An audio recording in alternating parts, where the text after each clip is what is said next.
nous sommes avec Monsieur Youssef Murciano, qui est le tout nouveau président de l'UEJF. Il prendra ses fonctions précisément en septembre. Youssef Murciano, bonjour. Bonjour. Le congrès de l'UEJF a tranché à Rouen. Tous les membres ont voté à Rouen ce week-end. Vous êtes l'heureux nouveau président. Alors, petit portrait pour ceux qui ne vous connaissent pas encore, même si vous êtes secrétaire national de l'UEJF depuis 2 ans et demi. Vous êtes diplômé en droit, en journalisme, et puis vous avez exercé chez nos excellents confrères d'Academ, l'université en ligne, n'est-ce pas ?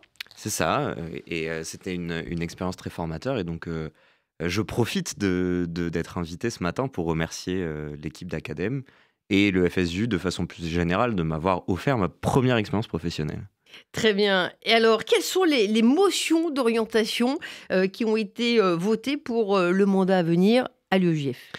Écoutez, les motions d'orientation, c'est toujours un moment assez particulier. Alors, il faut l'imaginer, hein, il y a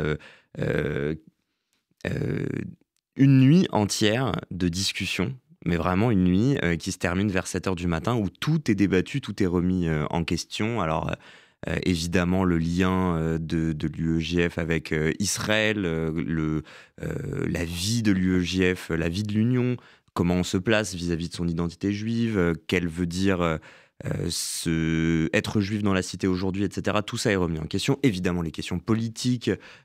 Et cette année, il y a plusieurs motions d'orientation qui ont été créées, de nouvelles motions d'orientation. Le reste a été réaffirmé.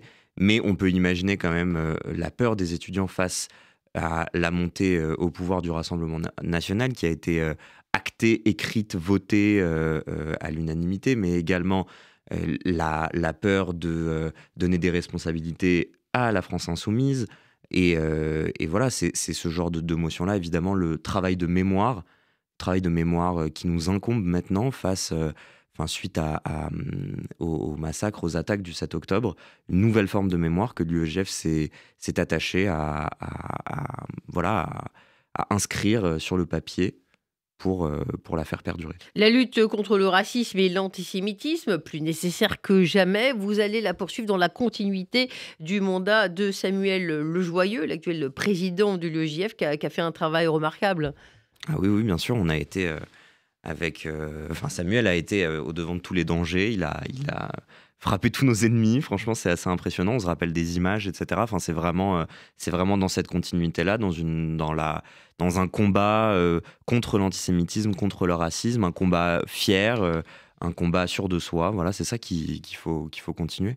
L'engagement de la jeunesse, il se manifeste également par un van qui circule en ce moment dans toute la France. Vous allez partir dans quelques instants. Où allez-vous et à quoi sert ce Tour de France de l'UEJF ? Et ben voilà, le van de la République qui est parti déjà au lendemain de la dissolution. Déjà, ça fait déjà une semaine qu'il circule principalement en Île-de-France dans des circonscriptions où LFI et le RN étaient forts et où les militants de l'UEJF sont allés tracter pour parler de la troisième voie, cette troisième voie qui existe et que souvent on a oubliée, etc. Là, la situation a changé, le RN est de plus en plus au port du pouvoir, et cette semaine, on va faire complètement un tour de France.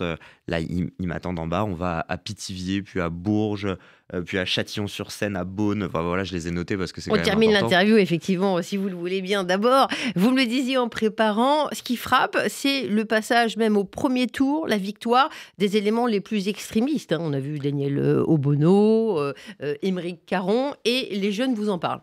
Oui, il y a une forme... déjà, il faut regarder les chiffres. Il y a plus de 30% des 18-34 ans qui ont voté pour la France insoumise et plus de 30% qui ont voté pour le RN.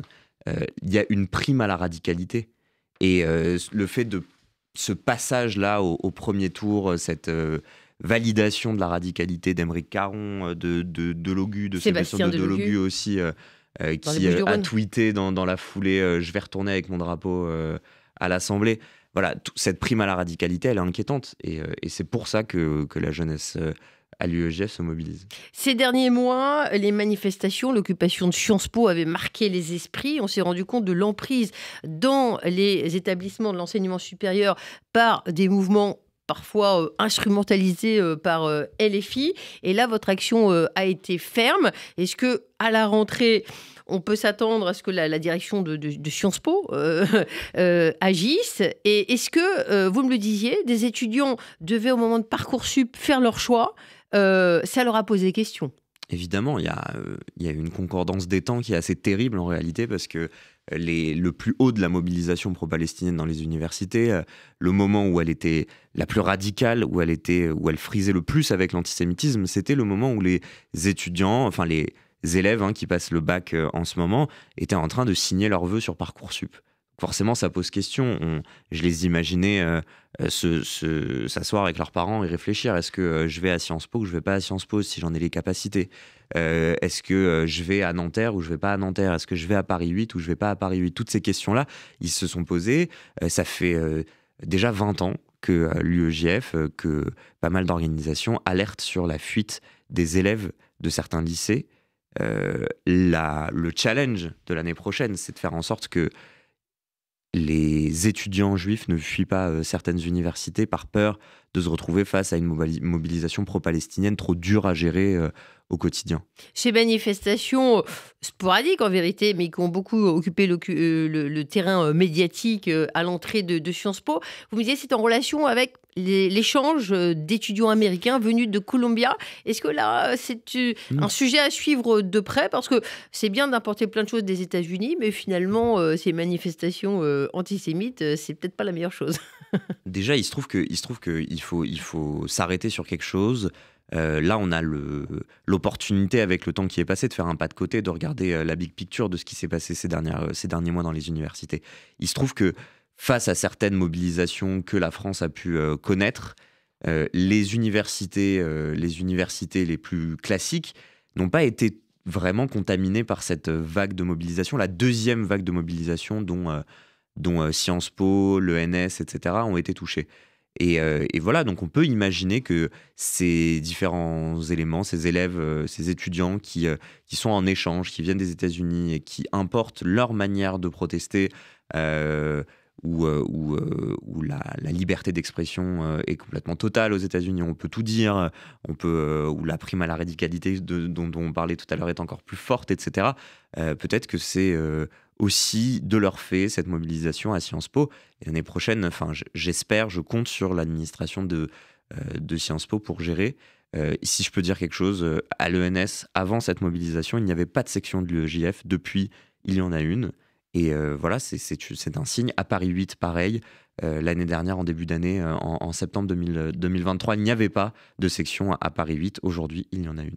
On revient à la politique. Après avoir porté leur parti à 33,15% des suffrages au premier tour, les deux figures du Rassemblement national cherchent la stratégie qui va leur permettre le 7 juillet d'obtenir la majorité absolue. Et là, le JF fait un appel. Les partis républicains doivent se retirer en cas de triangulaire. Ça fait débat. C'est nouveau ce positionnement. Ah non, c'est pas du tout nouveau. Faire barrage au Front National, au Rassemblement National, ça n'a jamais... c'est pas nouveau, c'est normal. Et plus que ce que l'UEJF dit, c'est que les partis républicains doivent se retirer seulement s'il y a la possibilité pour un autre parti républicain d'être élu. Et qu'il faut se maintenir quand le deuxième candidat est un candidat non républicain, antisémite, ou qui véhicule l'antisémitisme, comme c'est le cas pour certains candidats LFI. Vous êtes choqué par notamment des juifs jeunes attirés par le vote Rassemblement national? Je sais qu'il y a une peur qui circule dans la jeunesse juive, chez les juifs de France, une frustration aussi, une impression qu'on est laissé sur le côté, que les juifs de France sont utilisés, ballottés, et que voilà, c'est devenu un argument de campagne pour ou contre les juifs de France. C'est une sorte de référendum un peu terrible qui nous arrive. La colère, elle se comprend. Maintenant, il y a des valeurs. La communauté juive de France a tenu tête et tient sur ses deux pieds. Et je pense qu'il faut continuer comme ça. Merci Youssef Murciano. On se réjouit bien sûr de l'élection de ce nouveau président de l'UEJF qui rentrera vraiment en Merci fonction beaucoup. en septembre, si bien formé puisqu'il est passé par Academ, créé par le FSU, l'université en ligne bien connue. Merci Youssef Murciano d'avoir été avec Merci à nous vous. ce matin et très bonne journée à vous.